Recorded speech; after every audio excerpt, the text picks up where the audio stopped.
Selamat berjumpa kembali di ibadah online Joy Again. Dan tentunya kita semua masih diberikan kesempatan yang sama untuk beribadah kepada Tuhan. Baik saudara-saudara yang ada di sini, di rumah, dan dimanapun saudara-saudara berada. Oke, jadi sebelum saya akan menyampaikan firman Tuhan, saya akan memperkenalkan diri saya terlebih dahulu. Nama saya Fahrenheit Hioro Mugia Taulu. Saya dari Tobelo Halmahera Utara. Waktu kecil, saya diangkat oleh opah dan oma saya untuk menjadi anak mereka. Kira-kira tahun 1996, saya dibaptis oleh opah saya, yang pada saat itu ia bertugas sebagai ketua sinode di gereja Gemih. Umur 5-7 tahun, saya sangat aktif dan menjadi anak kesayangan mereka. Umur 9-12 tahun, saya dididik lebih keras, berbeda dengan anak-anak rata-rata lainnya. Saya harus pergi ke kebun, membawa cangkul, linggis, dan kemudian saya mulai membongkar hutan, dan pada saat yang sama, saya menanam kelapa dan sawah dan lain-lain. Umur 13 tahun, saya melakukan kesalahan kecil yang membuat papa saya marah. Kemudian menampar pipi kiri dan kanan saya. Saya sangat merasa kesakitan saat itu. Kenapa? Karena usia 13 tahun, saya ditampar oleh papa saya. Umur 14 tahun, saya melakukan kesalahan kecil lagi. Pada saat itu, saya diperhadapkan dengan sebuah pilihan, mau keluar dari rumah atau tetap tinggal di rumah bersama-sama dengan bapak saya. Saya berpikir dengan saya keluar dari rumah itu adalah keputusan yang benar yang saya ambil. Ternyata keputusan yang saya ambil salah dan membuat papa saya kecewa.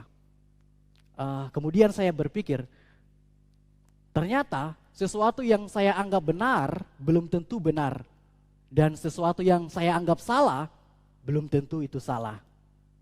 Oke, saudara-saudara. Seringkali di dalam hidup, apa yang kita pikirkan dan kita anggap benar, justru sangat salah besar. Dan sebaliknya, apa yang kita anggap salah, justru benar.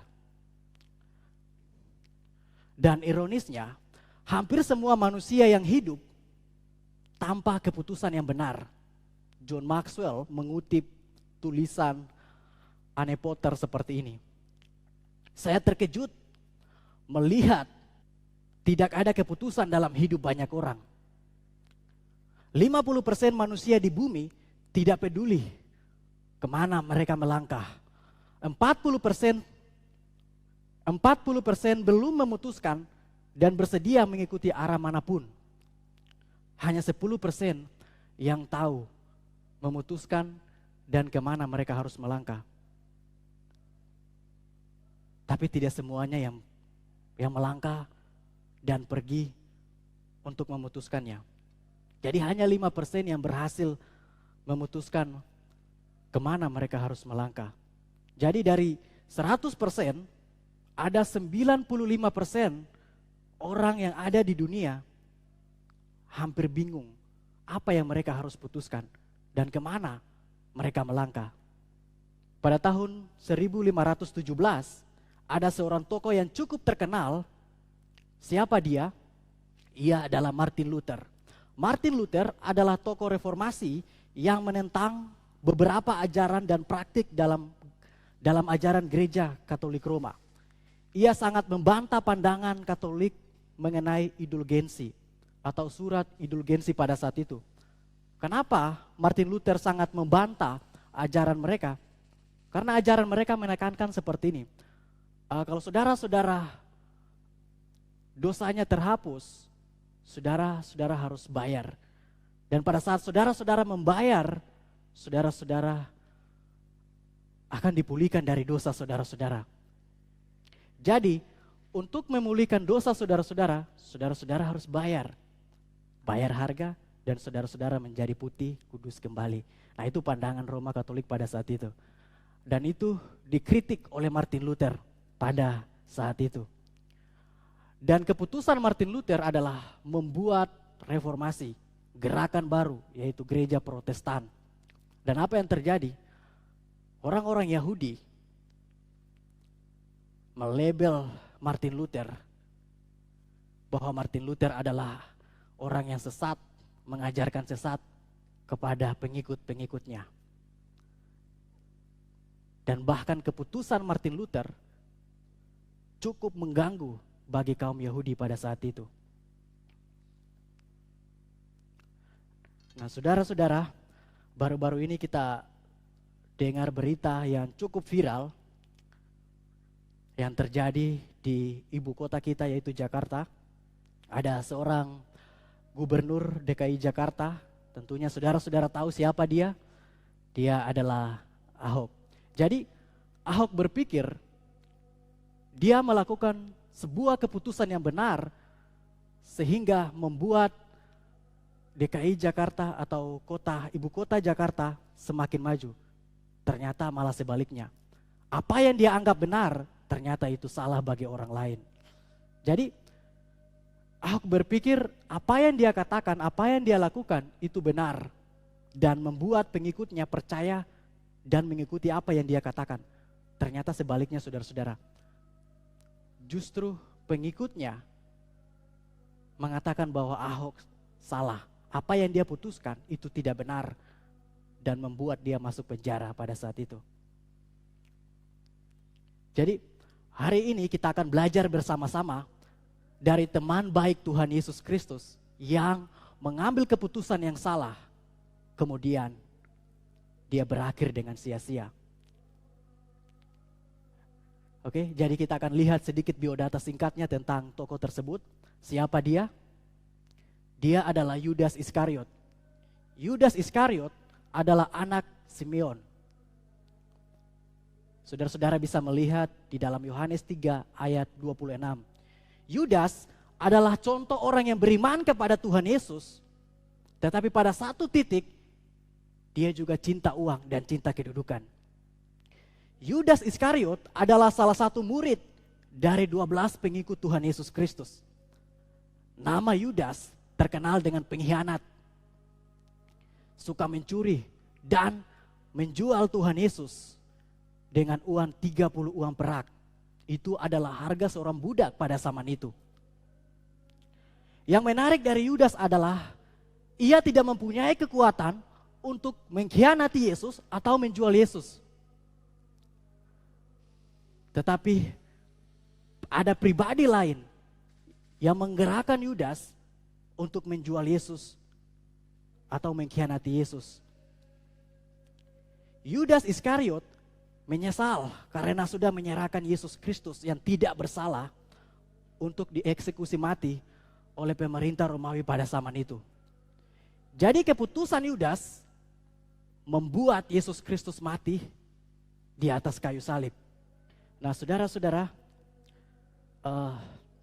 sore hari ini kita akan belajar bersama-sama dari sebuah firman Tuhan di dalam Injil Matius 27 ayat yang ketiga sampai dengan ayat yang kelima. Baik, saya akan membacakan buat saudara-saudara semua, baik yang ada di sini, di rumah, maupun dimanapun. Pada waktu Yudas menyerahkan dia, melihat bahwa Yesus telah dijatuhi hukuman mati, menyesallah ia. Lalu ia mengembalikan uang yang 30 perak itu kepada imam-imam, kepala dan tua-tua, dan berkata, "Aku telah berdosa karena menyerahkan darah anak yang tidak bersalah." Tetapi jawab mereka, "Apa urusan kami dengan itu? Itu urusanmu sendiri."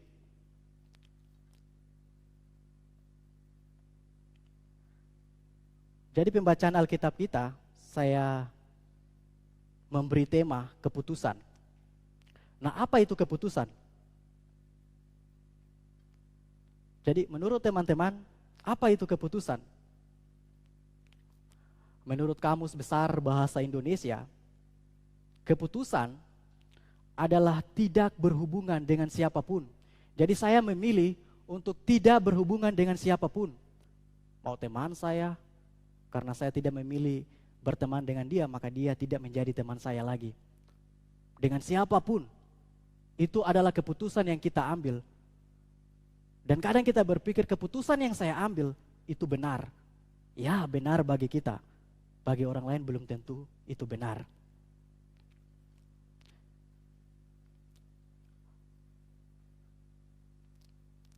Jadi kita akan belajar pada sore ini satu poin saja, tidak panjang lebar, mungkin akan cepat selesai.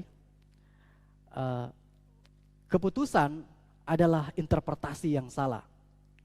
Matius 27 ayat 3 sampai ayat 5. Prinsip Alkitabnya seperti ini. Pada waktu Yudas menyerahkan dia, melihat bahwa Yesus telah dijatuhi hukuman mati, menyesallah ia. Lalu ia mengembalikan uang yang 30 perak itu kepada imam-imam dan tua-tua dan berkata, aku telah berdosa karena menyerahkan darah orang yang tak bersalah. Nah saudara-saudara, pertanyaan saya adalah seperti ini saudara-saudara. Mengapa Yudas Iskariot baru menyesal pada saat Tuhan Yesus dijatuhi hukuman mati? Kenapa Yudas tidak menyesal pada saat dia mau menyerahkan Yesus Kristus? Apakah Yudas tidak benar-benar sadar dengan apa yang dia lakukan? Mengapa Yudas menjual Yesus seharga 30 uang perak? Yudas adalah orang yang cinta Tuhan, tetapi di satu sisi dia juga cinta uang dan cinta posisi. Lalu apa yang membuat Yudas menjual Yesus Kristus? Apakah Yudas kurang beriman kepada Yesus Kristus? Apakah Yudas kurang percaya kepada Yesus Kristus? Tidak. Yudas adalah orang yang beriman kepada Yesus Kristus, tetapi di satu sisi dia juga cinta uang. Terus apa yang membuat Yudas menjual Tuhan Yesus? Mari kita lihat bersama-sama apa yang dikatakan oleh Yohanes 13 ayat 27. Baik, saya akan membacakan buat saudara-saudara semua. Dan sesudah Yudas menerima roti itu, ia kerasukan iblis. Maka Yesus berkata kepadanya, apa yang hendak kau perbuat, perbuatlah dengan segera. Nah, kata yang perlu saya tekankan di sini adalah ia kerasukan iblis. Nah, pertanyaan saya adalah seperti ini. Yesus sedang berbicara kepada siapa? Kepada Yudas Iskariot atau kepada pribadi yang merasuki Yudas? Yesus sedang berbicara kepada Yudas atau kepada setan yang merasuki Yudas Iskariot?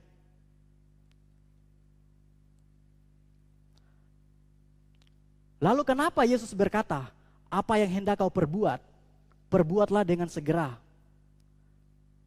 Kenapa Yesus tidak menghalangi hal demikian? Dan kenapa Yesus malah menyuruh untuk melakukannya? Maksudnya apa? Maksud Tuhan Yesus apa? Menyuruh Yudas untuk menjualnya. Yesus sedang berbicara kepada siapa? Kepada setan atau kepada Yudas? Saudara-saudara, kalau Yesus Kristus yang adalah Allah menurut Yohanes 1 ayat 1, pada mulanya adalah firman, dan firman itu bersama-sama dengan Allah, dan firman itu adalah Allah, dan Yohanes 1 ayat 14, berarti Yesus tahu dong siapa Yudas Iskariot. Kalau Yesus Kristus tahu Yudas akan mengkhianati ia, kenapa Yesus berdoa semalaman untuk memilih 12 murid untuk mengikuti dia, termaksud Yudas Iskariot?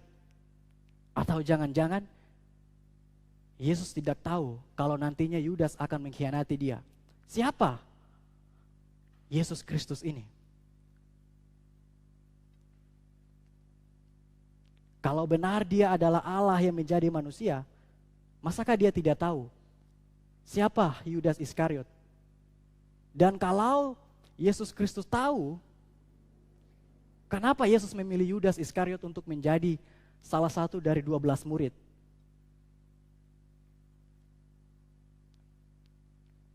Jadi, saudara-saudara, jadi konteks Alkitab menceritakan Yesus tidak sedang menyuruh Yudas untuk menjual Yesus Kristus. Tetapi Yesus sedang menyuruh pribadi yang merasuki Yudas Iskariot pada saat itu. Siapa? Setan. Jadi Yesus sedang menyuruh kepada setan untuk melakukan sesuatu. Apa yang harus setan lakukan? Menjual Yesus Kristus. Tujuannya supaya apa? Rencana Allah tergenapi. Nah, saudara-saudara, contoh lain pada saat Yesus mulai menyatakan kepada murid-muridnya bahwa ia harus pergi ke Yerusalem dan menanggung banyak penderitaan dari pihak tua-tua, imam-imam kepala, dan ahli-ahli Taurat, lalu dibunuh dan dibangkitkan pada hari ketiga, tiba-tiba Petrus datang menghampiri Yesus Kristus. Dan apa yang terjadi? Petrus mencegah Yesus Kristus untuk menggenapi rencana Allah untuk semua manusia. Dan apa yang Yesus katakan kepada Petrus? Nah, kita akan melihat di dalam Injil Matius 16 ayat 22 sampai dengan ayat yang ke-23 mengatakan seperti ini. Tetapi Petrus menarik Yesus ke samping dan menegur dia. Katanya, Tuhan, kiranya Allah menjauhkan hal itu. Hal itu sekali-kali tak akan menimpa engkau. Maka Yesus berpaling dan berkata kepada Petrus, "Enyala iblis, engkau suatu batu sandungan bagiku, sebab engkau bukan memikirkan apa yang dipikirkan Allah, melainkan apa yang dipikirkan manusia." Jadi pada saat itu Petrus hanya memikirkan hal-hal duniawi. Kenapa? Karena pada saat itu Yesus sangat terkenal. Yesus banyak menyembuhkan orang sakit, orang buta, dan bahkan orang mati pun Yesus membangkitkan. Jadi Yesus sangat terkenal pada saat itu. Dan Yesus menegur Petrus untuk tidak mencegah rencana Allah yang besar itu. Kenapa Yesus mengatakan enyala iblis kepada Petrus?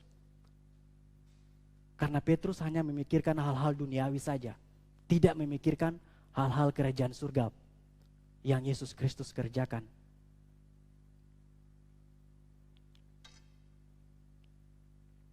Jadi kalau kita punya pertanyaan yang sama seperti pertanyaan kita terhadap Yudas, dan sekarang kita akan bertanya kepada Petrus, Yesus sedang berbicara kepada Petrus atau kepada iblis? Yesus sedang berbicara kepada Petrus dan menegur Petrus untuk tidak menghilangi rencana Allah yang besar yang Allah mau genapkan.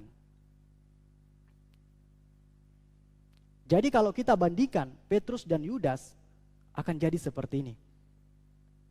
Yudas tidak mampu mengkhianati Yesus Kristus karena Yudas sangat mencintai Yesus Kristus. Tetapi di satu sisi Yudas juga cinta uang. Yudas harus dirasuk setan untuk berkhianat kepada Tuhan Yesus Kristus. Sedangkan Petrus yang adalah batu karang yang teguh, tanpa harus dirasuk setan, ia menghalangi rencana Allah yang besar yang Tuhan Yesus kerjakan. Kemudian Yesus mengatakan kepada Petrus, enyala iblis. Berbeda dengan Yesus katakan kepada Yudas Iskariot, lakukanlah segera. Jadi kalau pertanyaan yang kita timbulkan, lebih baik siapa? Petrus apa Yudas? Nah, Saudara-saudara perlu memikirkannya dan kemudian saudara-saudara menjawab sendiri. Lebih baik siapa? Petrus apa Yudas? Yudas Iskariot perlu dirasuk setan untuk berkhianat kepada Tuhan Yesus Kristus. Sedangkan Petrus tidak dirasuk setan menggagalkan rencana Allah yang besar. Jadi lebih baik mana? Petrus apa Yudas? Tentunya Yudas dong, bukan Petrus. Jadi apa yang kita pelajari dari Yudas Iskariot? Yudas Iskariot adalah orang yang cinta Tuhan. Yudas Iskariot adalah orang yang beriman kepada Tuhan. Tetapi di satu sisi dia juga cinta uang dan cinta posisi. Dan pada saat Yudas mengkhianati Yesus Kristus, menjual Yesus Kristus dengan harga 30 uang perak,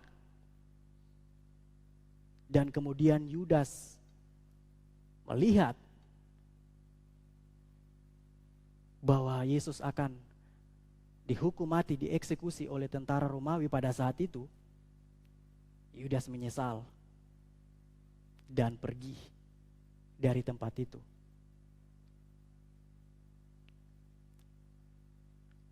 Yudas merasa bahwa dirinya paling brengsek, paling berdosa, dan bahkan dia tidak mungkin diampuni oleh Yesus Kristus.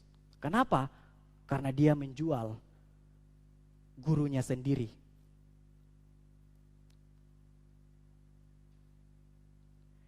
Jadi pada saat Yudas sadar selama 3,5 tahun mengikuti Yesus, Yudas Iskariot menjadi malu dan tidak berani menatap Yesus. Dan bahkan dia berpikir bahwa dia tidak akan mengalami keselamatan. Kenapa? Karena menjual gurunya sendiri.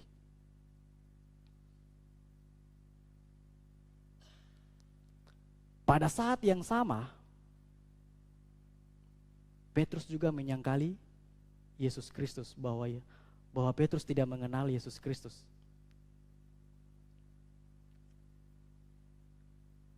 Dan pada menit yang sama juga, Yudas Iskariot mengenal Yesus Kristus dan sangat menghormati Yesus Kristus. Dan tidak ada orang yang mencari Yudas Iskariot, memberikan semangat, dorongan kepada Yudas supaya dia bangkit lagi. Tidak ada yang mencari dia. Dan apa yang terjadi? Yudas Iskariot pergi dan menggantung diri. Jadi interpretasi Yudas terhadap apa yang dia lakukan membawa dia kepada kematian. Jadi penafsiran Yudas terhadap apa yang dia lakukan, menjual Tuhan Yesus, justru itu membuat dia semakin jauh dari anugerah Tuhan.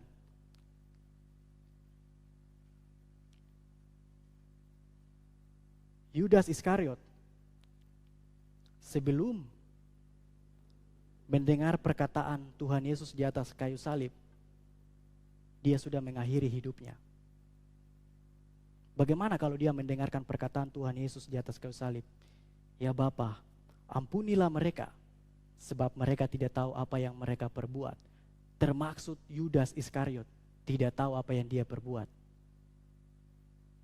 Seandainya Yudas Iskariot mendengar perkataan itu, mendengar perkataan Tuhan Yesus, mungkin dia adalah orang yang pertama bersaksi ke seluruh dunia dan akan menceritakan kepada orang-orang yang dia jumpai bahwa dia adalah pengkhianat, pencuri, dan bahkan mengkhianati Yesus Kristus. Tetapi pada saat yang sama, dia dicintai Tuhan berlimpah-limpah. Tetapi itu tidak terjadi. Dia mengakhiri kehidupannya dengan gantung diri. Nah, aplikasinya buat kita saudara-saudara, Apa yang saudara-saudara pikirkan tentang keputusan di new normal ini? Bagaimana saudara-saudara pikirkan tentang pelayanan saudara-saudara? Apa yang saudara-saudara putuskan? Pekerjaan saudara-saudara, bahkan teman-teman saudara-saudara, orang tua saudara-saudara, apa yang saudara-saudara putuskan di new normal ini? Ada dua hal yang perlu saudara-saudara ketahui. Yang pertama, keputusan adalah interpretasi yang benar yang akan mendekatkan saudara-saudara kepada anugerah Tuhan yang melimpah dan tidak terbatas. Dan yang kedua, keputusan atau interpretasi yang salah justru akan menjauhkan saudara-saudara dari kasih karunia Bapa di surga. Nah, pertanyaannya buat kita semua, apa yang saudara-saudara pikirkan tentang pelayanan, pekerjaan, orang tua di new normal ini? Mari kita berdoa. Kami bersyukur ya Bapa yang ada di dalam kerajaan surga. Hari ini kita telah belajar bersama-sama dari satu tokoh yang cukup terkenal di dalam Alkitab, yang mungkin sangat terkenal pengkhianat dan bahkan dijauhi oleh semua orang. Tetapi ada hal-hal positif yang Yudas Iskariot ajarkan kepada kami, bahwa kami perlu mencintai Tuhan Yesus Kristus. Kami perlu melihat kehidupan kami, melihat pekerjaan kami, melihat pelayanan kami dengan cara yang benar, sehingga itu mendekatkan kepada anugerah Tuhan. Terima kasih Tuhan, dan apapun yang kami kerjakan, Tuhan berkati selalu, dan Tuhan kerjakan lebih lagi untuk anak-anak muda di tempat ini, atau anak-anak muda dimanapun mereka berada. Hamba serahkan hanya di dalam nama Tuhan Yesus Kristus, hamba sudah berdoa. Amin.